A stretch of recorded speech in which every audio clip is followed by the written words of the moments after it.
অবাধ, সুষ্ঠু এবং নিরপেক্ষ নির্বাচন হলে আসলে বাংলাদেশে কোন দল কত ভোট পেতে পারে বলে আশা করা যায়, এই ব্যাপারটি যদি আমরা জরিপ করি তাহলে কি ঘটেছে চলুন দেখা যাক। প্রথমেই ইসলামী আন্দোলন বাংলাদেশ কত শতাংশ মানুষের সমর্থন পাবে। ইসলামী আন্দোলন বাংলাদেশ বর্তমানে দেশের একটি দ্রুত জনপ্রিয়তা অর্জনকারী রাজনৈতিক দল। চরমোনাই পীরের নেতৃত্বে পরিচালিত এই দলটি হাত পাখা প্রতীক নিয়ে নির্বাচন করে।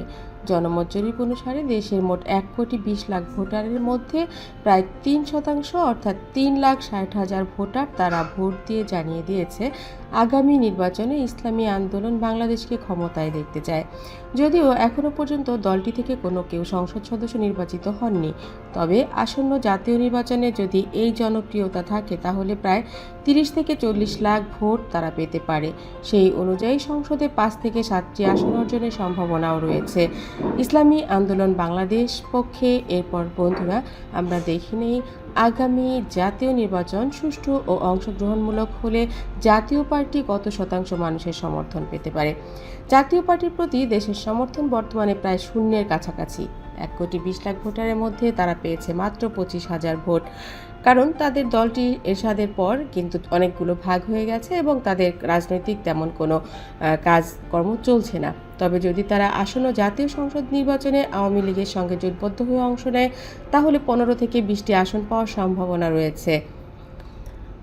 আর এককভাবে নির্বাচন করলে রংপুর অঞ্চলের কয়েকটি আসন ছাড়া তারা 2-4টির বেশি আসন পাবে না বলেই ধারণা করা যাচ্ছে এবং দেশের আপামর জনগণ সেটাই বলছেন।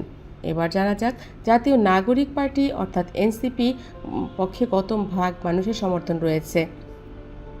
জাতীয় নাগরিক পার্টি এনসিপি, যেটি 5ই আগস্টের পর বৈষম্য বিরোধী আন্দোলন থেকে আত্মপ্রকাশ করে, দলটি শুরুতে জন অনাস্থায় ভালো অবস্থানে থাকলেও জনগণ আস্থা রাখলেও তারা যদি সেই সাথে সাথে আসলে তারা একটি দল গঠন করে ফেলতো, দেশের সব মানুষ তাদের পক্ষেই থাকতো।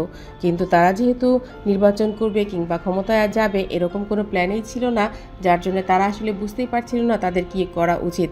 প্রথম তাদের মোটো ছিল দেশের মানুষের ভাগ্য উন্নয়নের কাজ করা। আমরা সেটা দেখেছি, ফেনীর যে বন্যা সেটা তারা কিভাবে মোকাবেলা করেছে, দেশের মানুষের জন্য ঝাঁপিয়ে পড়েছে, দেশের মানুষও তাদের কথা শুনতো।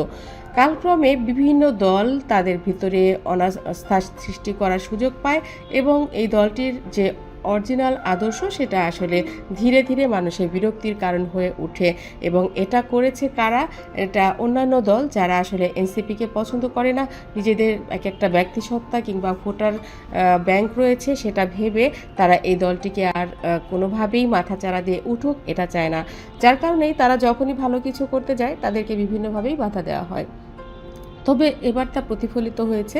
এদিকে জামাতের জনপ্রিয়তা কমছে বা কেন বিএনপির চেয়েও পিছিয়ে পড়ছে এ ব্যাপারে কিছু প্রশ্নের উত্তর জানতে আপনাদের মতামত আসলে কি হবে সেটা জানাবেন কমেন্ট বক্সে। আর এই জরিপ অনুসারে জামাত ইসলামী 30 থেকে 50টির মতো আসন পেতে পারে এমনটাই জানা যাচ্ছে। অনেকেই বলছেন যে জামাত ইসলাম আগের চাইতে অনেক বেশি অগ্রগামী হয়েছে, অনেক কাজ তারা করেছে, তো এই কারণেই জামাত ইসলাম 50-60টা পেলেও পেতে পারে। আবার যদি আমরা দেখি বাংলাদেশ জাতীয়তাবাদী দল বিএনপি 21% ভোট পেয়েছে, অর্থাৎ 1,20,00,000 ভোটারের মধ্যে 25,20,000 ভোট পাওয়া এটা কিন্তু সর্বোচ্চ ভোট বলাই যায়। তো সেই দিক থেকে বেগম খালেদা জিয়ার দেশে ফেরার পর দলের জনপ্রিয়তা কিছুটা বেড়েছে। আর ওদিকে তারেক জিয়া সম্ভাব্য প্রধানমন্ত্রী পদে নির্বাচন করার ঘোষণাও দলটিকে আরও জনসমর্থন বাড়িয়েছে বলে ধারণা করা হচ্ছে।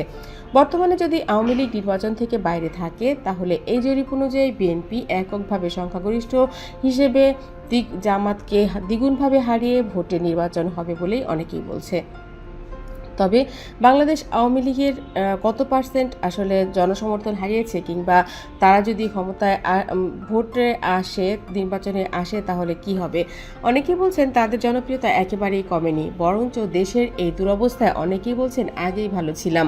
তো এই দলটিও যদি নির্বাচনে আসে তাহলে সে আগের মতোই ভোট পাবে এবং হয়তো নির্বাচনে চলেও আসতে পারে এমনটাই আশা করছেন দেশের জনগণ।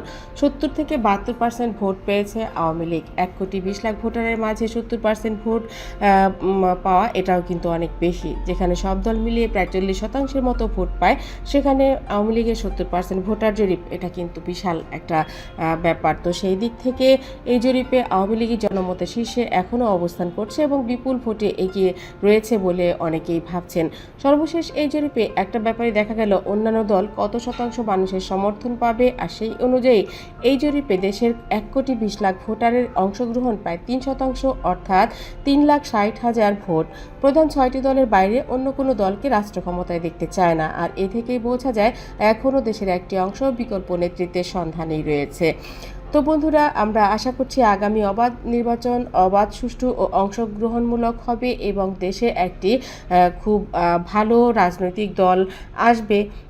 কারণ যে দলই আসুক না কেন, দেশের মানুষ শান্তি চায়, ভালোভাবে বাস করতে চায় এবং দেশের জনসংখ্যা অনুযায়ী নয়, মানুষের মননশীলতা, মেধা এবং যোগ্যতাকে প্রাধান্য দিয়ে নির্বাচনে একজন ভালো দল সংসদে যাক, এটাই মানুষের প্রত্যাশা। ধন্যবাদ সবাইকে।